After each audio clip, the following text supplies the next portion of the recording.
नमस्कार दोस्तों, मैं ईस्ट इंडिया कंपनी का गवर्नर जनरल आधुनिक भारत की इस एआई सीरीज के तीसरे एपिसोड में आप सभी का स्वागत करता हूं। आज के एपिसोड में आप देखने वाले हैं कैसे हमने व्यापार के बहाने से भारत को हड़प लिया था। तो चलिए समय की सुई को पीछे घुमाते हैं और देखते हैं भारत में ब्रिटिशों का आगमन और हमारी पहली चालें।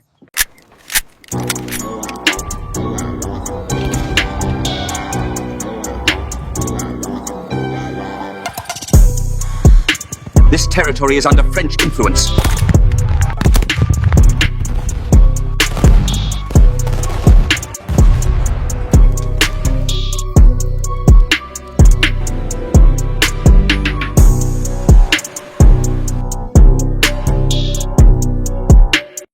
भारत में अंग्रेजों के आगमन को समझने के लिए हम इसे अलग अलग चरणों में पढ़ेंगे, क्योंकि ये कोई एक दिन की घटना नहीं थी, बल्कि धीरे धीरे बुनी गई एक लंबी व्यापार से सत्ता तक की कहानी थी। पहला चरण, अंग्रेजों का प्रवेश और पुर्तगालियों के साथ संघर्ष। कहानी शुरू होती है 16वीं शताब्दी के आखिरी सालों से, जब भारत के समुद्री तटों पर पुर्तगालियों का दबदबा पहले से कायम था। ऐसे समय में 1599 में इंग्लैंड के कुछ व्यापारी एक नए सपने के साथ भारत आए। ये व्यापारी किसी साम्राज्य को जीतने नहीं, बल्कि मुनाफा कमाने निकले थे। अगले ही साल 31 दिसंबर 1600 को इंग्लैंड की महारानी ने उन्हें एक शाही चार्टर दिया और इसी के साथ जन्म हुआ ईस्ट इंडिया कंपनी का। ये चार्टर पहले 15 वर्षों के लिए था, लेकिन 1609 में इसे अनिश्चित काल के लिए बढ़ा दिया गया, जिससे कंपनी को एशिया में व्यापार का एकाधिकार मिल गया। 1607 में कंपनी के 3 जहाज रेड ड्रैगन, कंसेंट और हेक्टर पूर्व की ओर रवाना हुए। इन जहाज़ों में बैठे अंग्रेज ये नहीं जानते थे कि वे सिर्फ व्यापार ही नहीं, बल्कि भारत के इतिहास की दिशा बदलने आ रहे हैं। 24 अगस्त 1608 को हेक्टर जहाज सूरत के तट पर पहुंचा, लेकिन यहां उनका स्वागत खुले बाजारों से नहीं, बल्कि पुर्तगालियों की दुश्मनी और मुगल अधिकारियों की सख्ती से हुआ। उनका माल जब्त हुआ और उन्हें जल्द ही समझ आ गया कि भारत में व्यापार तलवार से नहीं, फरमान से चलता है। तो मैं हूं विलियम हॉकिंस। दरअसल हमारा पूरा माल मुगल सैनिकों ने जब्त कर लिया है। किसी से मुझे बताया है यहाँ के माई बाप सम्राट जहांगीर है। अब मैं सूरत से आगरा तक की लंबी और जोखिम भरी यात्रा करके जहांगीर के दरबार में जाऊंगा। वहां पहुंचकर आपको अपडेट देता हूं, देखते हैं जहांगीर साहब क्या कहते हैं। 1 फरवरी 1609 को विलियम हॉकिंस ने सूरत से आगरा तक की लंबी और जोखिम भरी यात्रा शुरू की। अप्रैल 1609 में वे मुगल सम्राट जहांगीर के दरबार में पहुंचे। हॉकिंस अपने साथ इंग्लैंड के राजा जेम्स प्रथम का पत्र और 2.5 लाख स्वर्ण मुद्राएं लाए थे, लेकिन जहांगीर को प्रभावित करना इतना आसान नहीं था। फिर भी तुर्की भाषा का ज्ञान और दरबारी व्यवहार ने हॉकिंस को दरबार में जगह दिला दी। जहांगीर ने उन्हें इंग्लिश खान की उपाधि दी, लेकिन पुर्तगालियों की चालों और दरबारी राजनीति के कारण पश्चिमी तट पर फैक्ट्री खोलने की अनुमति फिर भी नहीं मिली। समय के साथ पुर्तगाली और अंग्रेज आमने सामने आ गए। 1611 में सूरत के पास स्वाली नामक स्थान पर दोनों यूरोपीय शक्तियों के बीच संघर्ष हुआ। ये सिर्फ 2 विदेशी शक्तियों की लड़ाई नहीं थी, बल्कि भारत के भविष्य की दिशा तय करने वाला मोड़ था। सवाली के युद्ध की विस्तृत चर्चा हमने पिछले एपिसोड में करी है। जिसने पिछला एपिसोड नहीं देखा, ये अभी जाके पहले पिछला एपिसोड देखे। तो इस तरह 1612 तक चले इस संघर्ष के बाद जहांगीर ने स्वाली के समुद्री महत्व को समझा और 1613 में ईस्ट इंडिया कंपनी को सूरत में स्थायी व्यापारी केंद्र खोलने की अनुमति दे दी। यहीं से अंग्रेजों ने भारत में जड़ें जमानी शुरू की। अब शुरू होता है दूसरा चरण, भारत में ब्रिटिश व्यापार का विस्तार 1612 से 1662 तक। 1615 में राजा जेम्स प्रथम ने सर टॉमस रो को जहांगीर के दरबार में भेजा। कोई औपचारिक संधि नहीं हुई, लेकिन टॉमस रो ने वो हासिल कर लिया जो तलवारें नहीं कर सकीं, यानी पूरे मुगल साम्राज्य में व्यापार की आज़ादी। आगरा, अहमदाबाद और ब्रोच में फैक्ट्रियां खुलीं और सूरत अंग्रेजी प्रशासन का केंद्र बन गया। धीरे धीरे अंग्रेजों की नज़र दक्षिण भारत और बंगाल पर गई। 1616 में मसूलीपट्टनम में पहली फैक्ट्री बनी। 1639 में चंद्रगिरी के स्थानीय शासक से मद्रास को पट्टे पर लिया गया और फोर्ट सेंट जॉर्ज की नींव रखी गई। दोस्तों, आज 21 मई 1662 का दिन है। हमारे राजा चार्ल्स द्वितीय की शादी पुर्तगाल की कैथरीन ऑफ ब्रेगेंजा से हो रही है। वैसे इस शादी से मुझे कोई मतलब नहीं है। असल बात यह है कि हमें पुर्तगाल से बंबई दहेज के रूप में मिल गया है। बंगाल में 1651 के बाद हुगली, कासिम बाजार और पटना में फैक्ट्रियां बने। अधिकारी जॉब चार्नोक सुतांती ने कलकत्ता नामक एक नगर भी बसा दिया है। मराठों ने हमें एक किला भी बेच दिया है। हालांकि ये विस्तार बिना रुकावट के नहीं हुआ। औरंगजेब के शासनकाल में अंग्रेजों और मुगलों के बीच टकराव हुआ। कंपनी पर जुर्माना लगाया गया और उसकी सीमाएं तय की गईं। लेकिन 1717 में फर्रुखसियर के फरमान ने तस्वीर बदल दी। इस फरमान ने ईस्ट इंडिया कंपनी को दस्तक जारी करने का अधिकार दिया, कई करों से छूट दी और बंगाल, गुजरात तथा हैदराबाद में विशेष व्यापारिक सुविधाएं प्रदान की। यहीं से ईस्ट इंडिया कंपनी एक साधारण व्यापारिक संस्था नहीं रही। उसने सेना रखी, कानून बनाए और धीरे धीरे भारत की राजनीति में दखल देना शुरू कर दिया। जो कहानी मसालों और कपड़े से शुरू हुई थी, वही कहानी आगे चलकर सत्ता, शासन और साम्राज्य की कहानी बन गई। अब आता है तीसरा चरण, जिसमें हम पढ़ेंगे भारत में फ्रांसीसियों का प्रवेश और एंग्लो फ्रेंच संघर्ष का नया अध्याय। जब अंग्रेज भारत में अपने पैर जमाने की कोशिश कर रहे थे, उसी समय यूरोप की एक और ताकत भारत की ओर देख रही थी, यानी फ्रांस। सन 1664 में फ्रांस के राजा लुई 14वें के वित्त मंत्री कोलबर्ट ने कंपनी देज इंडेज ओरिएंटाल की स्थापना की। उद्देश्य साफ था, एशिया के व्यापार में अंग्रेजों को टक्कर देना। शुरू में फ्रांसीसी कंपनी का ध्यान मैडागास्कर पर था, लेकिन जल्द ही भारत उनके लिए असली लक्ष्य बन गया। मैडागास्कर सर्किट कंप्लीट हुआ। अब हमारा पूरा फोकस इंडिया पर रहेगा। जी हाँ, बिल्कुल। अंग्रेज और फ्रांसीसी व्यापारिक उद्देश्यों से भारत आए थे, लेकिन अंततः वे भारत की राजनीति में उलझ गए। 1667 में फ्रांसिस कैरों सूरत पहुंचे और 1669 में मसूलीपट्टनम में फ्रांसीसी व्यापार की शुरुआत हुई। 1673 में फ्रांसिस मार्टिन ने बीजापुर के गवर्नर शेर खान लोधी की अनुमति से पौंडीचेरी की नींव रखी। कुछ ही वर्षों में फ्रांसीसी चंद्रनगर, माहे, कराईकल और कासिम बाजार तक फैल गए। अब भारत में अंग्रेज और फ्रांसीसी दोनों आमने सामने थे। लेकिन औरंगजेब के मजबूत शासन के कारण 1690 से 1707 तक ये प्रतिद्वंद्विता दबे रूप में रही। असली बदलाव आया 1707 में औरंगजेब की मृत्यु के बाद। मुगल साम्राज्य कमजोर पड़ा, प्रांतीय शासक स्वतंत्र होने लगे और मराठों का विस्तार तेज हो गया। इसी राजनीतिक अराजकता में यूरोपीय कंपनियों ने समझ लिया, अब भारत में सिर्फ व्यापार नहीं, राजनीति के जरिए सत्ता हासिल की जा सकती है। दोस्तों, मैं इस समय फर्रुखसियर साहब के दरबार में खड़ा हूँ। आज हमारे लिए एक महत्वपूर्ण दिन है। हमें यहाँ व्यापार करने की अनुमति का फरमान प्राप्त हुआ है। हमें बंगाल, बिहार और उड़ीसा में 3000 रुपए सालाना देकर बिना चुंगी के व्यापार करने की अनुमति के साथ ही उस चोमू ने हमें मुद्रा चलाने और दस्तक जारी करने का अधिकार भी दे दिया है। इनका यह एहसान हम जिंदगी भर याद रखेंगे। दस्तक, करछूट और व्यापारिक विशेषाधिकारों ने ईस्ट इंडिया कंपनी को आर्थिक रूप से बेहद मजबूत बना दिया। फ्रांसीसी खुद को असुरक्षित महसूस करने लगे। यहीं से एंग्लो फ्रेंच राइवलरी ने खुला रूप ले लिया। अब कहानी पहुंचती है दक्षिण भारत, कर्नाटक क्षेत्र में। ये इलाका नाममात्र मुगलों के अधीन था, लेकिन असल सत्ता हैदराबाद के निजाम और कर्नाटक के नवाबों के हाथ में थी। स्थानीय उत्तराधिकार संघर्षों ने यूरोपीय कंपनियों के लिए दखल देने का सुनहरा मौका दे दिया। सदातुल्ला ने मरते वक्त अपने भतीजे दोस्त अली को अपना उत्तराधिकारी नियुक्त किया था। 1740 में मराठों ने कर्नाटक पर हमला करके दोस्त अली को मार दिया और चंदा साहिब को कैदी बनाकर अपने साथ ले गए। इस तरह अनवरुद्दीन सत्ता पर बैठा। प्रथम कर्नाटक युद्ध, फर्स्ट कर्नाटिक वॉर, जो 1744 से 1748 तक चला।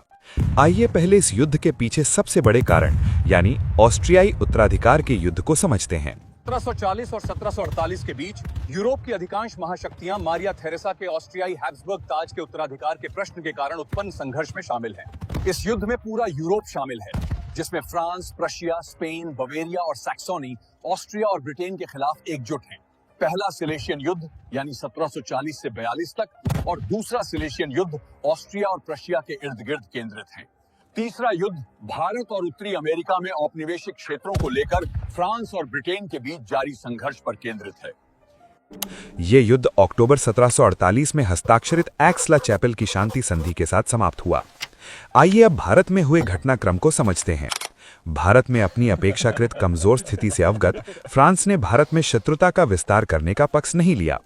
फिर भी कमोडोर कर्टिस बेनेट के नेतृत्व में अंग्रेजी नौसेना ने फ्रांस को उकसाने के लिए कुछ फ्रांसीसी जहाजों को जब्त कर लिया। फ्रांसीसी governor general Marquis Joseph Francois Dupleix ने कर्नाटक के नवाब अनवरुद्दीन से सुरक्षा की अपील की और उन्होंने बदले में अंग्रेजों को चेतावनी दी कि उनका प्रांत न्यूट्रल क्षेत्र है और फ्रांसीसी कब्जों पर किसी भी हमले को बर्दाश्त नहीं किया जाएगा। फ्रांस ने मॉरिशस के गवर्नर एडमिरल ला बोर्डोनिस के नेतृत्व में मॉरिशस द्वीप समूह के बेड़े की मदद से 1746 में मद्रास पर कब्जा करके जवाबी कार्रवाई की। मद्रास पर कब्जा करने से ड्यूप्ले और ला बोर्डोनिस के बीच तीखी बहस छिड़ गई। ड्यूप्ले नवाब के न्यूट्रलता के फरमान को तोड़ने के मुआवजे के तौर पर शहर को नवाब को सौंपना चाहता था, जबकि ला बोर्डोनिस शहर को अंग्रेजों को वापस सौंपने के लिए रैनसम यानी फिरौती मांग रहा था।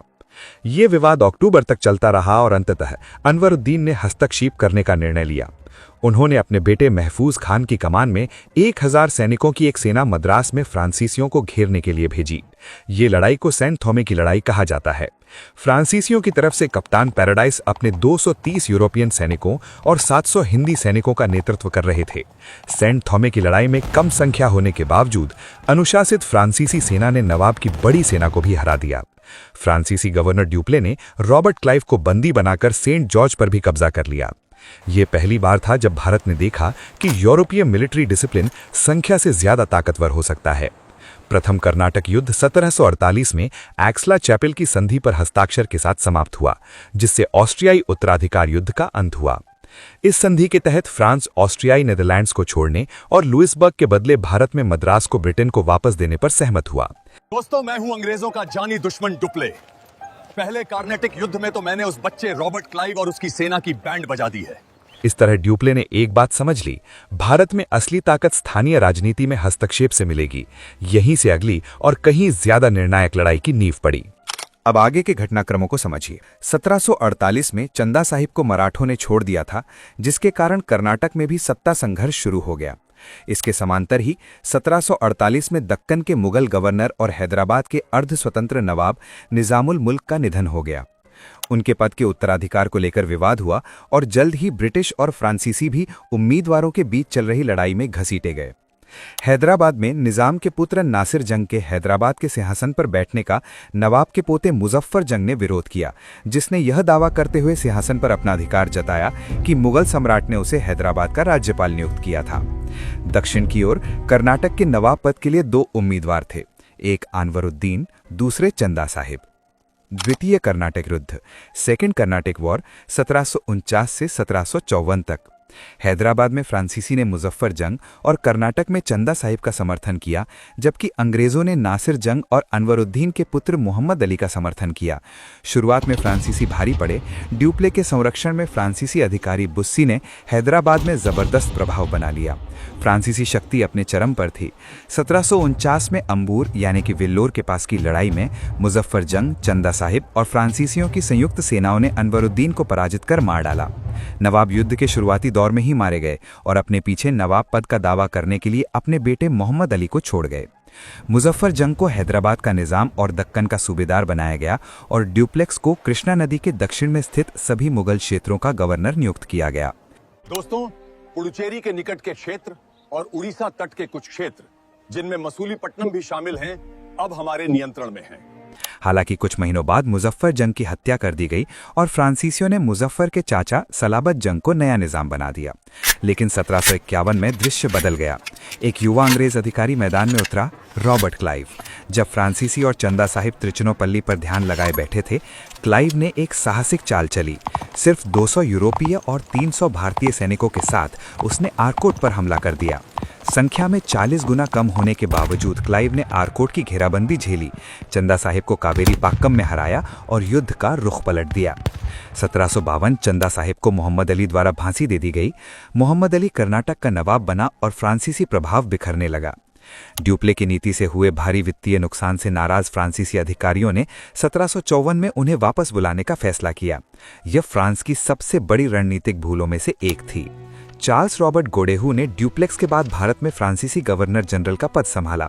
गडेहू ने अंग्रेजों के साथ वार्ता की नीति अपनाई और उनके साथ पौंडीचेरी की संधि पर हस्ताक्षर किए, जिसके तहत अंग्रेज और फ्रांसीसी इस बात पर सहमत हुए कि वे देशी राजकुमारों के झगड़ों में हस्तक्षेप नहीं करेंगे।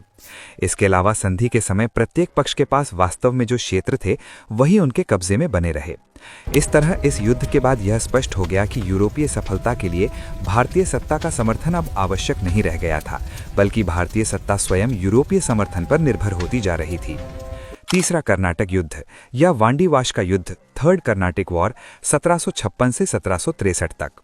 यूरोप में जब ऑस्ट्रिया ने 1756 में सिलेसिया को पुनः प्राप्त करने की इच्छा व्यक्त की तो 7 वर्षीय युद्ध शुरू हुआ, जो 1756 से 1763 तक चला। तीसरा कर्नाटक युद्ध यूरोप के 7 इयर्स वॉर का भारतीय संस्करण था। फ्रांस ने काउंट डी लाली को भारत भेजा, लेकिन वह घमंडी, अव्यवस्थित और संसाधनों की कमी से जूझता रहा। उसने बुस्सी को हैदराबाद से वापस बुला लिया और यही निर्णायक भूल साबित हुई। अंग्रेजों ने निजाम सलाबत जंग से संधि कर ली और उत्तरी सरकारों पर कब्जा कर लिया। 1758 में फ्रांसीसी general count Thomas Arthur de Lally की नेतृत्व में फ्रांसीसी सेना ने सेंट डेविड और विजयनगरम के अंग्रेजी किलों पर कब्जा कर लिया। अब अंग्रेजों ने आक्रामक रुख अपनाया और मसूलीपट्टनम में एडमिरल डी एशे के नेतृत्व में फ्रांसीसी फ्लीट को भारी नुकसान पहुंचाया। 1760 में निर्णायक टक्कर हुई, वांडीवाश का युद्ध। लाली ने 8 महीने तक बहादुरी से पौंडीचेरी की रक्षा की, जिसके बाद उन्होंने 16 जनवरी 1761 को आत्मसमर्पण कर दिया। अंग्रेज सेनापति आयरकूट ने फ्रांसीसी सेना को पूरी तरह हरा दिया। पौंडीचेरी, जिंजी और माहे के हाथ से निकल जाने के साथ ही भारत में फ्रांसीसी शक्ति अपने सबसे निचले स्तर पर पहुंच गई। 1761 में पौंडीचेरी गिर गया और तीसरा युद्ध पेरिस की शांति संधि 1763 के साथ समाप्त हुआ, जिसके तहत पौंडीचेरी और चंदन नगर फ्रांस को वापस दे दिए गए। फ्रांस को अपने क्षेत्र वापस तो मिले, लेकिन किलेबंदी और सेना रखने की अनुमति नहीं मिली। लंदन में युद्धबंदी बनाए जाने के बाद लाली फ्रांस लौट आए, जहां उन्हें कैद किया गया और 1766 में उन्हें फांसी दे दी गई। इसके बाद फ्रांसीसियों ने भारत में अपने पुर्तगाली और डच समकक्षों की तरह खुद को अपने छोटे छोटे क्षेत्रों और व्यापार तक ही सीमित रखा। अंग्रेज भारतीय उपमहाद्वीप में सर्वोच्च यूरोपीय शक्ति बन गए। आइए दोस्तों, अब मैं आपको ये बताता हूँ आखिर हम फ्रेंच इन अंग्रेजों से हार कैसे गए। यूपीएससी मेंस में एक बार क्वेश्चन पूछा गया था। Duplex made a cardinal blunder in looking for the key of India in Madras. Clive sought and found it in Bengal. Hindi में भी बता देता हूँ। मद्रास में भारत की कुंजी खोजने में डुप्लेक्स ने एक बहुत बड़ी गलती की। क्लाइव ने इसे बंगाल में खोजा और पाया। इस प्रश्न का उत्तर कमेंट में लिखने का ट्राई करें। जिसका सबसे अच्छा उत्तर होगा उसका कमेंट पिन कर दिया जाएगा। आइए अब हारने का कारण बताता हूँ। दरअसल बात कुछ ऐसी है।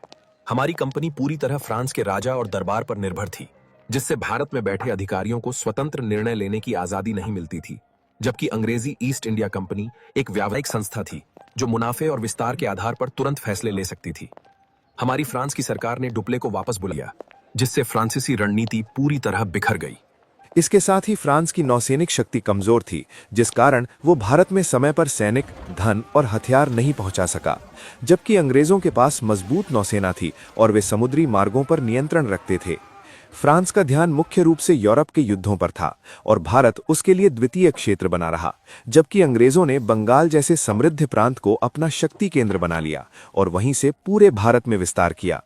फ्रांसीसी आर्थिक रूप से भी कमजोर थे और लंबे युद्धों का खर्च नहीं उठा सके। वहीं अंग्रेज व्यापार से लगातार मुनाफा कमा रहे थे। भारतीय राजनीति को समझने में भी फ्रांसीसी पीछे रह गए, क्योंकि वे सीमित गठबंधनों पर निर्भर रहे, जबकि अंग्रेज अवसर के अनुसार समझौते और विश्वासघात दोनों करने में माहिर थे। इन सभी कारणों का परिणाम 1760 के वांडीवाश के युद्ध में साफ दिखा, जहां फ्रांसीसी निर्णायक रूप से हार गए और 1763 की संधि के बाद भारत में उनका राजनीतिक प्रभाव समाप्त हो गया, जबकि अंग्रेजी ईस्ट इंडिया कंपनी भारत की सबसे बड़ी विदेशी शक्ति बनकर उभरी। तो दोस्तों, ये था आधुनिक भारत की सीरीज का तीसरा एपिसोड। आपके प्यार के लिए आभार। इसी तरह अपनी सपोर्ट बनाए रखें। अगर ये वीडियो आपकी तैयारी में वैल्यू ऐड करे तो इसे लाइक करें और चैनल को सब्सक्राइब करें। इस वीडियो से प्रीलिम्स के लिए तिथियां, युद्ध, संधियां याद रखना। मेंस के लिए हारे, क्यों फ्रांसीसी हारे और अंग्रेज जीते, इस एनालिटिकल लिंकेज को समझिएगा। अगले एपिसोड में आपको पलासी और बक्सर के युद्ध का रियल सीन दिखाएंगे। तब तक हमारी अन्य वीडियोस को भी देखें।